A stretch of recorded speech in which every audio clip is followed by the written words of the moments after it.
Hey, what's up everybody? It is Randy from the Black Orchid Project. Thanks for joining me on the channel today.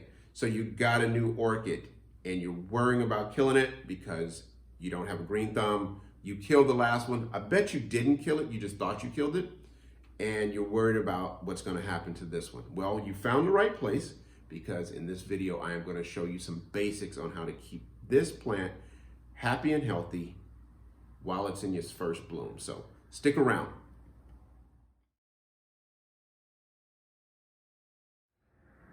All right, if you're new here, hit the subscribe button and hit the bell button. And if you subscribe but you haven't hit the bell button because there will be some follow-up videos to this particular video. I'm not going to get all the way into it as far as repotting everything. I'm just going to talk about just what you need to do to keep it happy and healthy right now while it's blooming. So I'm just going to grab this one here. And as you can see, this is a beautiful orchid. This one doesn't belong to me. I actually just borrowed it from the video. And so I just thought it was gorgeous and great to show, but it's really indicative of what you probably got as a gift. And what I mean by that, it's this is a double spike, really pretty. Leaves are healthy for the most part. There's a few leaves here. It has some decorative moss on it. And it actually has a decorative pot. Now, that's great, but that can be your downfall. In the beginning, I said you probably thought you killed your last plant and you didn't, and a lot of times this is really why.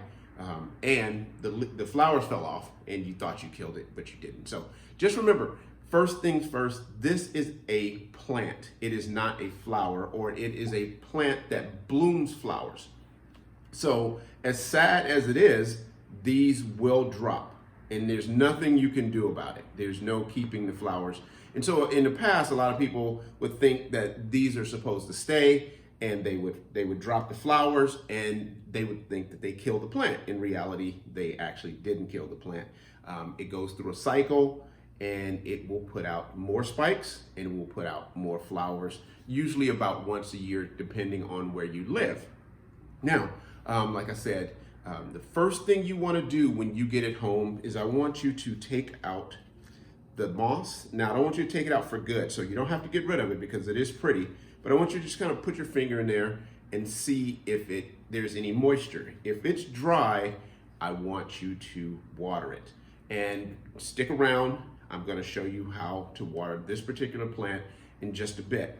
The second thing, I want you to look at the bottom and see if there is any moisture, or if there's any drainage holes. You want a drainage hole. Here, you do not want this to be in any kind of container that does not drain. A lot of times when they're in these containers, because I'm going to replant them eventually, I'll take a little knife and make small cuts here. So one, it drains, two, it breathes. Okay? Next, this is very, very important.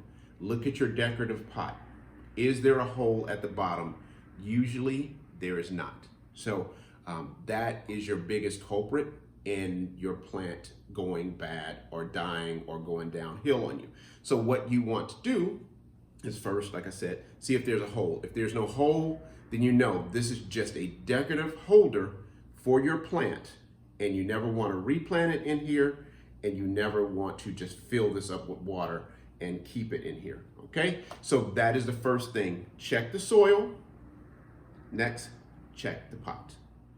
Now, as far as this moss, this is fine. It's decorative. You can put it back on there once you know that it's been watered, and that's another way to check it, is to put your finger in there just to check the soil. Now, this particular one is planted in what's called sphagnum moss, and so you're usually gonna find it either in bark or in sphagnum moss. And this moss is in there, and it's a very cheap way for the growers to grow them. And so that's what you're usually going to find it in. And it holds water very well, but it also breathes very well. So it's okay in the medium it's in right this moment.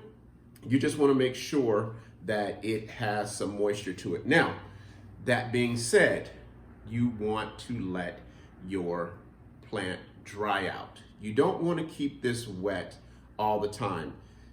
These are called aerial roots. As you can see, this one has one long aerial root, and actually every root in here is an aerial root is just stuck inside the pot. So the actual root is inside of here. There is a sheath on the outside, this part here, and if I water it real good, it'll turn green, that absorbs water. So in the wild, these will actually live on the side of trees and at the base of trees, and they're usually in tropical areas where it's really moist.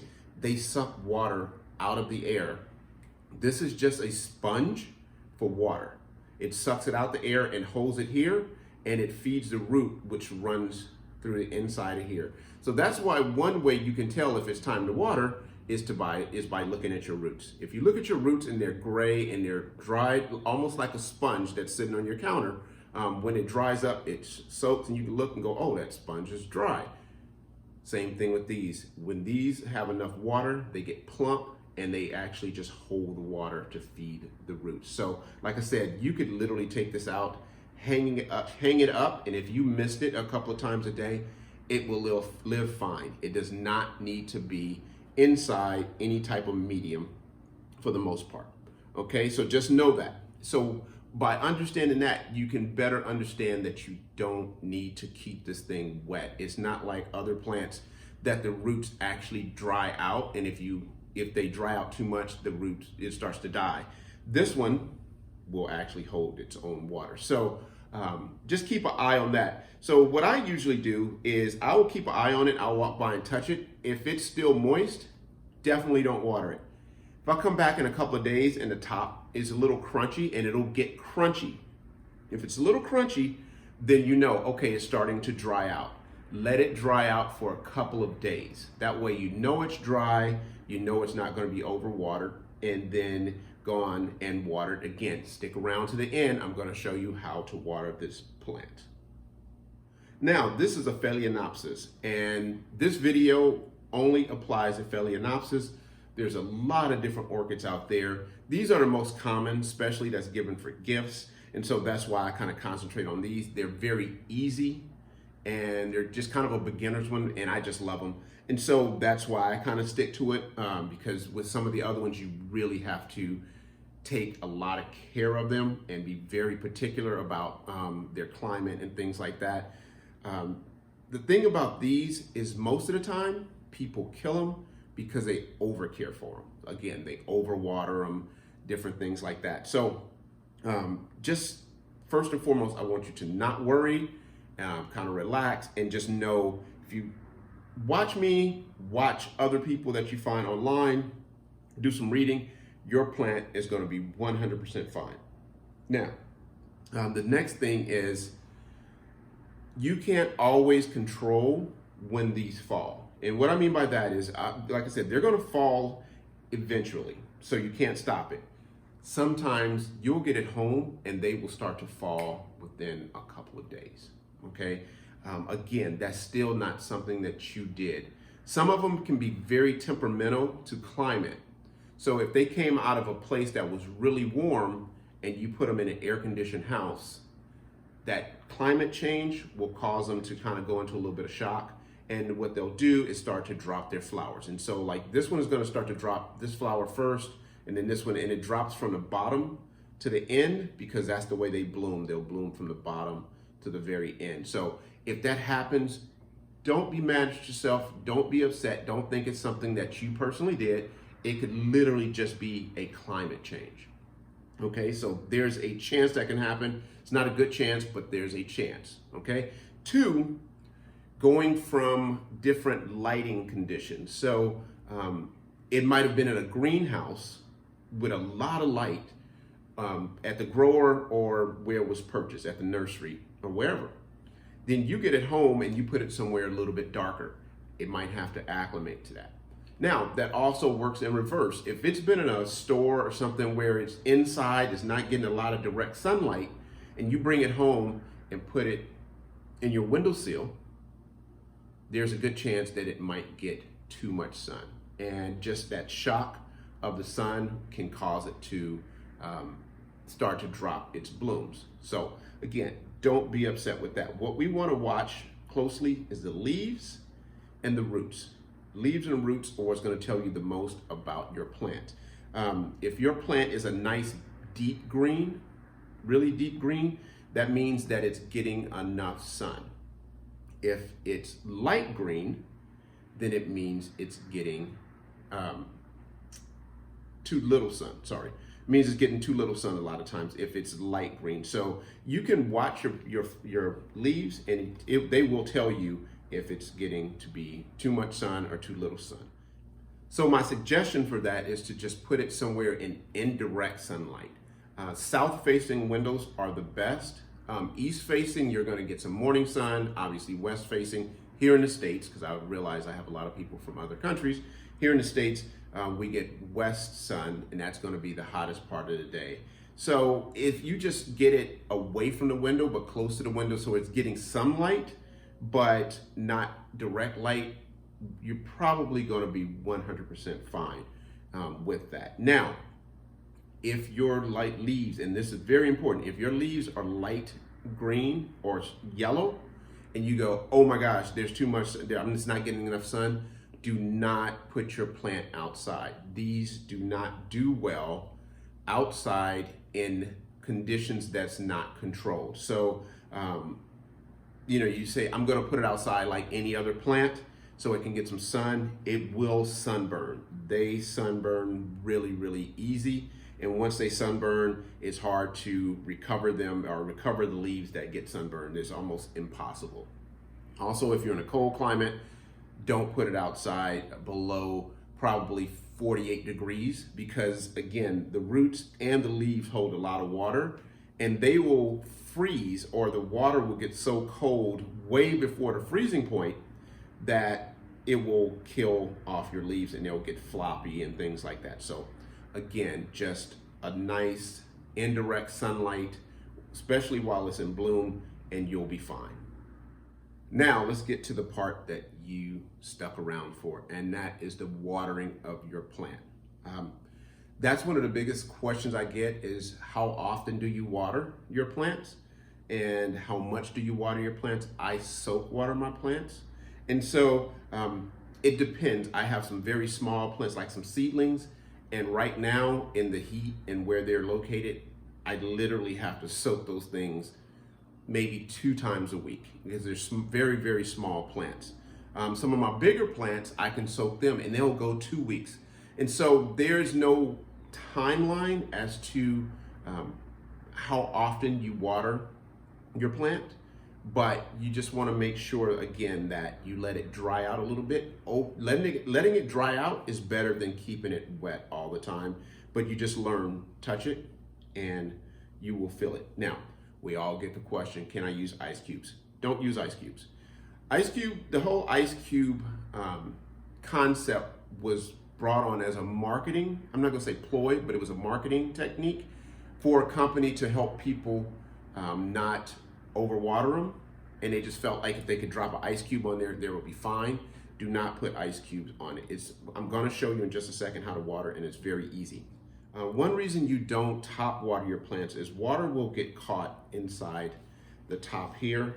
These are so tight, but it will literally get caught in what's called the crown and down in the crown of the leaves. And if it doesn't dry out, if there's good air circulation, it doesn't happen. But you don't want to take that chance. So water will get in there, it'll rot, it'll start to eat away at your leaves and deteriorate your leaves, and it can cause some root damage also. One of the best things about getting these plants in these decorative pots is it's really easy to water. Literally, all you're gonna do is fill this up about halfway or 3/4 of the way and drop your orchid in and let it sit. If it's in the sphagnum moss, 3 minutes, it's gonna soak up all that water. Like I said, it's like spongy. It's gonna soak the water up. You can take it out, drain it, pour the water out, and you are good to go. If it's in the bark, then let it soak for about 15 minutes so that bark gets nice and hydrated, and then it's gonna feed your roots for quite a while longer because it will dry out really fast if it doesn't get hydrated. If you don't have one of these particular cups, then just use a coffee cup, use a pot or a bowl, just something that the water can come up to about right here, and just make sure that it doesn't tip over and break your stems or something like that. So that's why I really like having something just a little bit bigger than the actual the liner pot itself. As far as water, I use tap water. Our tap water is not that bad. It does have chlorine in it. And so sometimes when I'm doing really good about my plants, I will take some water, put it in something, and put it outside, let it dechlorinate for about 2 days, and then use that. So yeah, that's pretty much the basics on how you take care of this plant now that you have it and it's in bloom. Like I said, if you're new here, please subscribe, and also head over to my other channel, which is all orchid content, the Black Orchid Project, and just keep an eye over there, because down the line, I am going to do a repotting video, because once this thing comes out of bloom, there's a good chance it's gonna need to be repotted. So we're gonna do a repotting video. I'm gonna talk about feeding pretty soon. Don't worry about feeding now, but I'm gonna get into some foods and feeding, things like that. So make sure you hit the bell so you'll know when those videos come out. And yeah, just don't worry, don't be nervous. Just please enjoy the beauty of the plant. If you have any other questions, drop them in the comments. If you need to send me a picture of your plant, which I would love to see some of your plants and hear some stories, go over to my Instagram channel at Black Orchid Project, BLK Orchid Project, and shoot me a picture through DMs, things like that. So I just love interacting with you guys and talking to you about your plants and seeing your plants. There's some really cool stuff out there. So thanks again for joining me here today on the Black Orchid Project. As always, be safe. More importantly, be kind. And until next time, peace.